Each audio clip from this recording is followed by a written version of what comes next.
An amendment to North Carolina's abortion law is ruled unconstitutional. And soldiers in Fayetteville remember friends killed in a Pope Air Force Base disaster 25 years ago. I'm Abigail Brown. And I'm Emmy Shalua, and you're watching Carolina News Today. Stay tuned. Carolina News Today is brought to you in part by Zeno's Italian Grill in Pembroke. Lunch specials every weekday, and now they deliver. Homemade pizza and calzones, gluten-free pasta available. 938 East 3rd Street, 910-775-9393. It's zenospembroke.com.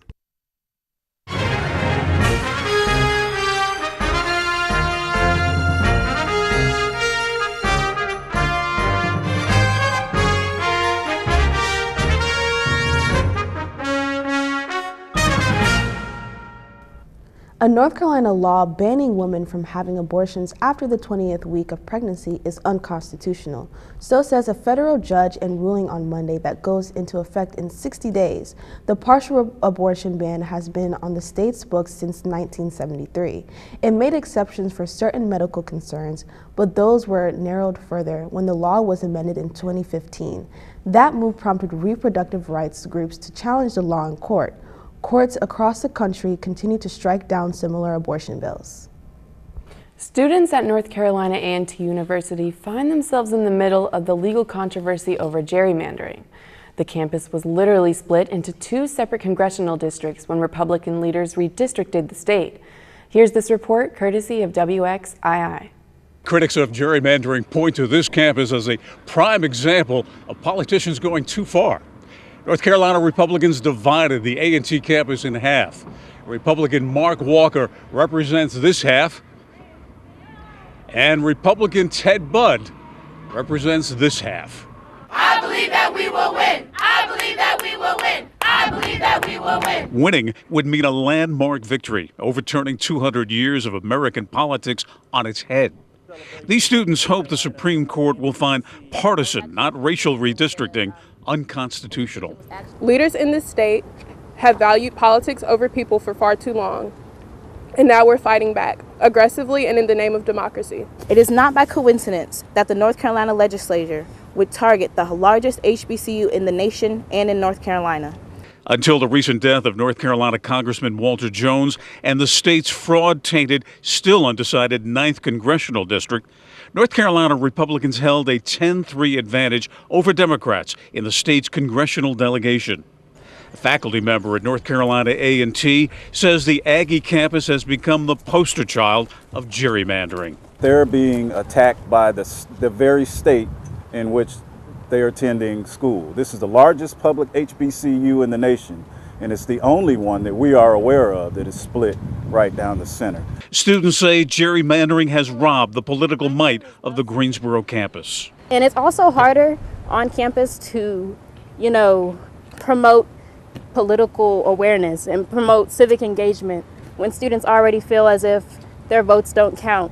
The U.S. Supreme Court expected a rule on gerrymandering by June. The city of Lumberton is getting a $500,000 grant for Hurricane Florence recovery assistance. The state-funded grant may be used to meet payroll, service debt, and to fill temporary positions for disaster recovery efforts, among other things. The city will also receive a $2 million no-interest loan, which will be used to pay disaster-related expenses while waiting for federal reimbursement. Funds are provided through the State Disaster Recovery Act. People came out to celebrate the history and culture of America's indigenous peoples at the annual Brave Nation Powwow. Festivities were held at the English E. Jones Athletic Center over the weekend. Grand entry was at noon, but the doors were open to the public at 10. Traditional dance contests included the men's grass dance and women's jingle. A whole range of Southern food was available for purchase. It's been 25 years since the air-to-ground Army Air Force accidents known as the Green Ramp disaster. The military community in Fayetteville remembers. 23 men died and more than 80 were injured from a fireball and exploding ammunition after an in-flight collision sent an F-16 hurtling into Green parking ramp and a parachute staging area. In a ceremony Friday, survivors and first responders addressed family and friends of the dead and injured. It was the worst peacetime loss of life suffered by the 82nd Airborne since World War II. Flowers, Music and speeches marked the occasion, with many emphasizing the resilience of the unit. They remembered the mad scramble to rescue and treat their fellow soldiers. We have rules for just about everything, but I think just about every rule was violated that day, from weapons in POVs, moving things in POVs. I mean, you think back to that particular day, troopers were doing what it took to save lives. Retired Lieutenant Colonel Jay Nelson was burned over half his body and still bears the scars. He said it's obviously something you never forget. There are days where it's more poignant to me, but I wouldn't say that I stopped remembering. There were lessons learned on that fateful day. Safety lessons, to be sure, but also lessons in leadership. The thing that people don't realize is that those leaders on that flight line that day ran back into the fires. Their soldiers followed them back into that fire to extract their brothers and sisters off of the flight line. Those are the leadership lessons that we should take away from that day. We mourn our losses, but we learn the lessons that, leaders lead. The event organizers encouraged all those present to remember the fallen through honest conversation with loved ones left behind. Officials say they've rearrested 4 of the 5 inmates who broke out of a jail in Nash County. They escaped from the facility Monday night. As Josh Chapin reports, the jailbreak exposed some weaknesses in the security system. I think that there is definite need for an upgrade. There's a serious need of this. And also, it's in my opinion that anytime you have 40 inmates in one pod system, it makes it very difficult to manage those. The difficult conditions reared themselves in the worst possible way last night at the Nash County Detention Facility. 5 inmates broke through this wiring, hopped 2 gates, and got out. Some of these individuals saw it when it was being worked on before. They're playing basketball or playing handball. They're bouncing up against it from time to time, and it's just something that you notice. Sheriff Keith Stone said there was no physical officer monitoring them, but instead a camera. But the camera had a blind spot, and the 5 inmates took advantage. It's something that the commissioners have assured me that they're working on, and I think that this does bring urgency to it, and I think that we need to have these facilities where you have smaller populations incarcerated so that this system is not looking at 40 people, you can look at 5 people. This medium detention facility on West Washington Street can house nearly 300 inmates. It holds people awaiting trial, sentencing, or both. A deeper look at the Nash County budget from 2 years ongoing shows the county has put money into the jail, but nothing in the way of security. In 2 years running, the county has invested more than $65,000 in plumbing and other jail improvements. Much less has been recommended this year. The 4 recaptured suspects are facing charges ranging from robbery to assault and possessing a stolen vehicle. Sheriff Stone believes the jailbreakers had an outside accomplice. North Carolina is running out of time to implement the driver's license technology known as Real ID, and the State Board of Transportation approved massive funding for improvements to 7 airports. It's NCDOT now.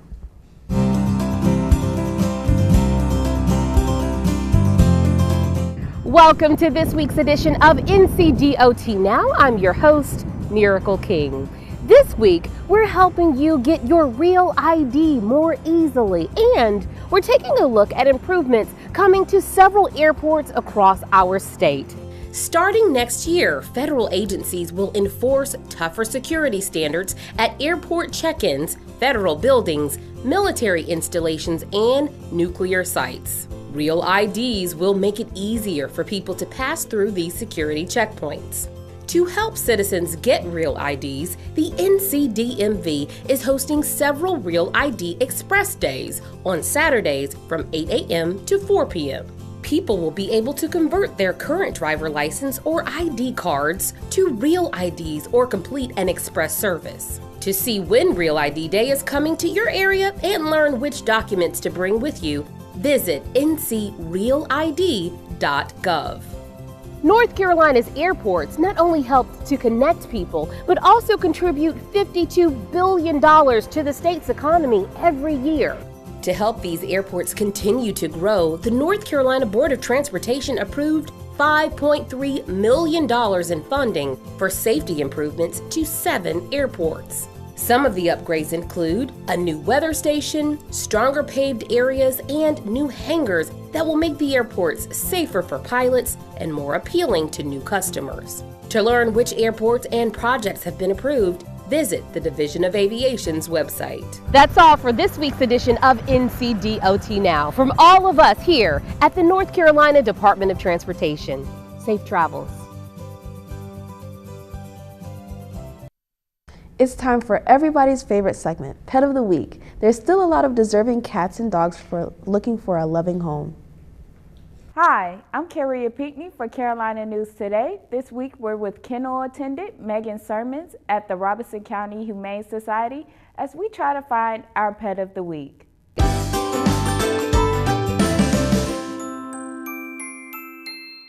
So this is Junebug. She's about 2 years old. She was one of the first rescues that came to us from Hurricane Florence, and she was actually part of an animal cruelty situation in Orem. And she is unfortunately heartworm positive, but she's on treatment. She'll just need to be rechecked every 6 months for the rest of her life. The preventive care is not any different than what you would do for any of your other pets. You just got to keep her on the monthly preventative.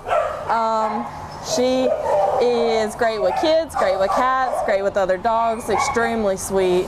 I think she would like a home to retire to and just be somebody's big baby after her rough start in life. She's gained about 25 pounds since she's been here, and she'd be a good fit for anybody. If you would like to adopt Junebug or another cute canine, head on over to the Robeson County Humane Society's website and fill out an application so you can become an approved adopter. For Carolina News Today, I'm Carrie Peekney. Do you want robots preparing your food in the future? An entrepreneur at University of San Francisco thinks so. And high school students in Montana learn how to offer peer mental health response. Those stories and more after the break. Hello, I'm Grady Hunt, a lifelong resident of Robeson County and the father of 3 children. Each year, an average of 43 residents die as a result of vehicle crashes right here in Robeson County. To change this statistic, we have formed a task force called Robeson County Vision Zero. This is an ambitious effort. We have partnered with the North Carolina Department of Transportation and others, but it will take all of us to achieve this goal. Please visit our website to find out how you can help. Silicon Valley is automating the food world with artificial intelligence. This week, a startup called Blended launched a smoothie-making robot at the University of San Francisco. Kate Larson went to campus to check it out, and she got mixed reactions from students about robots in the workplace. Chef B operates a prep table with 3 blenders on it. But Chef B isn't a chef, at least not of the human variety. It's artificial intelligence that can blend up to 45 smoothies per hour with a robot arm that dispenses ingredients, washes dishes, and pours with precision. Let Chef B handle the repetitive, mundane tasks. What you do in the process is you create higher quality, higher paying jobs. This is what robotics and AI does. Vipin Jain is the CEO and co-founder of Blended, a venture-funded startup out of Sunnyvale. He's testing this first Chef Bee on the USF campus. AI is the future. We met USF freshman Ryan Darajlaw while he was enjoying his first AI smoothie. Although it might replace someone who blends your juice, it's creating a lot of other jobs and other opportunities that will just further our economy. Brianna Aquino is also a first-year student and disagrees. This blended thing just crashed, and a lot of people actually didn't end up getting the smoothies that they ordered. So you do have to question the reliability of it and whether or not it's actually the moral thing to do for people that are looking for jobs in the San Francisco economy. Blended has hired 5 student brand ambassadors to educate customers about the technology. They're an animal odd couple, and now they have a forever home together. Kitty is a 6-year-old tabby cat, and Layla is a 2-year-old chihuahua. They were both dropped off at a Boston shelter a couple of weeks ago in the same carrier. Staff were able to see that their devoted pair were to each other, and special arrangements were made that allowed them to sleep near each other. Typically, the center houses dogs and cats separately.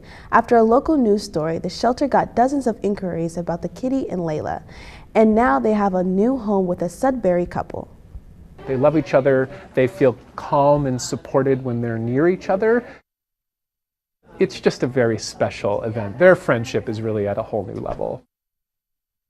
Kitty and Layla were not abandoned. Their original owners lost their home and were unable to find a place to live that would accept their pets. Staff at the MSPCA Adoption Center in Jamaica Plain said it's unusual for a dog and cat to be surrendered together. This is a part of the reason why they agreed not to separate them in the shelter.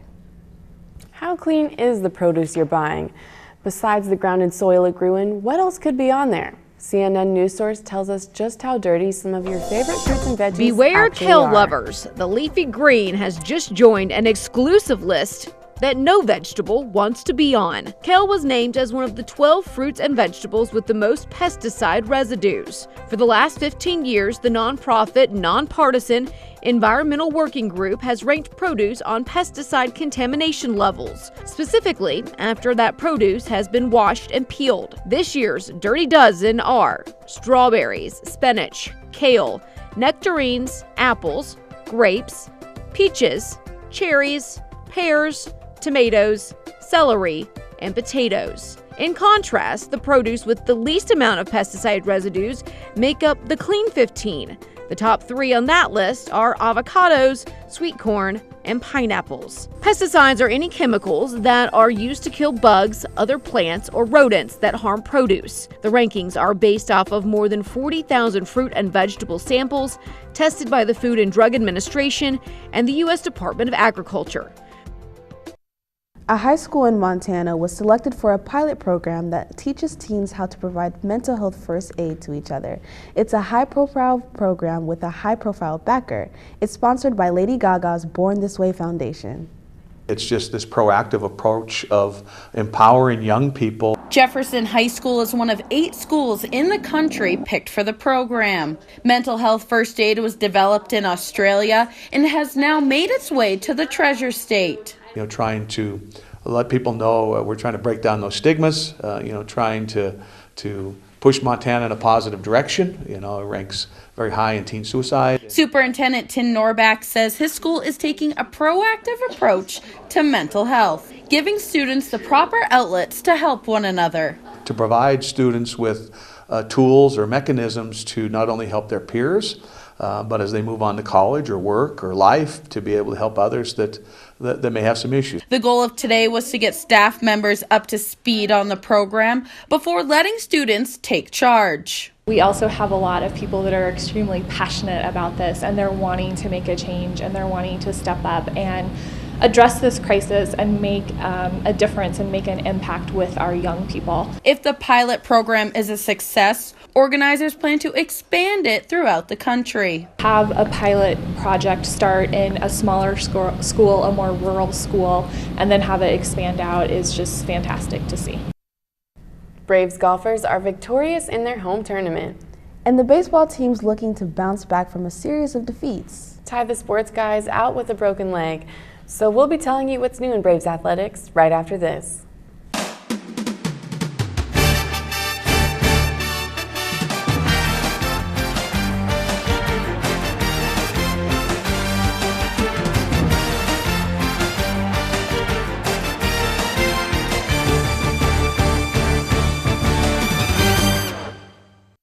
Braves golfers finished in the top 2 at the Sunoco Campo Oil Classic this week, and the team took first place overall at the event in Wallace, North Carolina. They beat the 3 ranked teams, including number 23 ranked Anderson University. Junior Katie Flax preserved her first day lead 3 under par with a 5 over par 77 in Tuesday's final round. The team shattered a 2-year-old record for 54 holes by 20 strokes. Senior Alexandria Bear was runner-up with the 4 over par in the 2-day event. Braves baseball is on a losing streak this week as they head into a 4-game road trip to Aiken, South Carolina. Tuesday, they lost to Wingate in a night game at Ron Christopher Stadium. The Bulldogs pulled away in the 4th inning and wrapped up the game 10-6. Over the weekend, the Braves series against Georgia College looked promising, fueled by 9 runs in Friday night's 20-5 victory over the Bobcats. But Saturday's doubleheader proved too much for the home team, who lost by 3 runs on Saturday morning. The Bobcats scored 5 runs in the 2nd inning and pulled away for good in the 5th. Final score, 9-6, Bulldogs. It took them 7 pitchers to squeak out the victory against the Braves later that afternoon, 11-10. Even so, Brave left fielder Luke Jackson was named Peach Belt Conference Player of the Week. Jackson hit .500 in the series with Georgia College. Last week, he had 5 RBI and 9 runs scored in 4 games, including the extra inning loss to Coker College. School records fell and personal best times were clocked at the Winthrop Adidas Invitational over the weekend. Sophomore Elena Richardson broke the school record in the pole vault for the 2nd straight week. The Braves put up top 10 finishers in the 1,500-meter run, with Logan Ward and Skylar Marino registering personal best times. Junior Elijah Woods took 4th place out of 15 in the decathlon. Senior Logan Ward was named Peach Belt Track Athlete of the Week after the Invitational. He placed 2nd in the 1,500-meter run Saturday with a personal best of time of 4 minutes 4.37 seconds Friday. He took 9th place in the 5,000-meter run. Ward had taken 1st place in the steeplechase the weekend before. Athletic Director Dick Christie has named the interim swim coach to the permanent position. Oscar Roverato took over last August when Coach Rhonda Blank stepped down for personal reasons. Since then, he has led the Braves to 4 victories and a 3rd-place finish in the Sun Coast Swimming Conference Championship. Roverato has 29 years of coaching experience and founded a USA-certified youth team in Fayetteville back in 2005. The Division I basketball has heated up with the powerhouse teams making it out of the Sweet 16. We asked fans on campus who they see taking it all in both the men's and women's championships.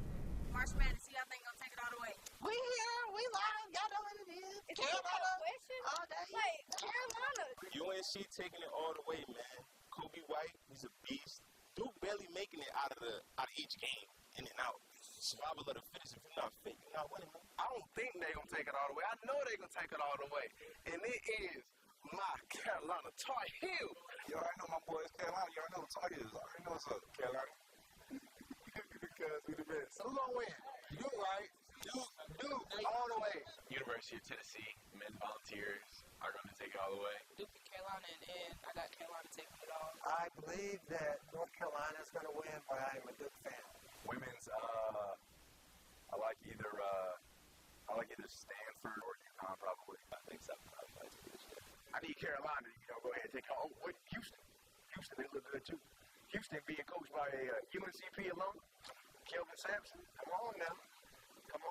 Potential coach of the year. I'm excited. I don't know. It's going to be a good little. I can't wait now. We'll find out who takes it all on April 8th. And that's all the time we have left. For Carolina News Today, I'm Abigail Brown. And I'm Emmy Shalua, and we'll see you next time.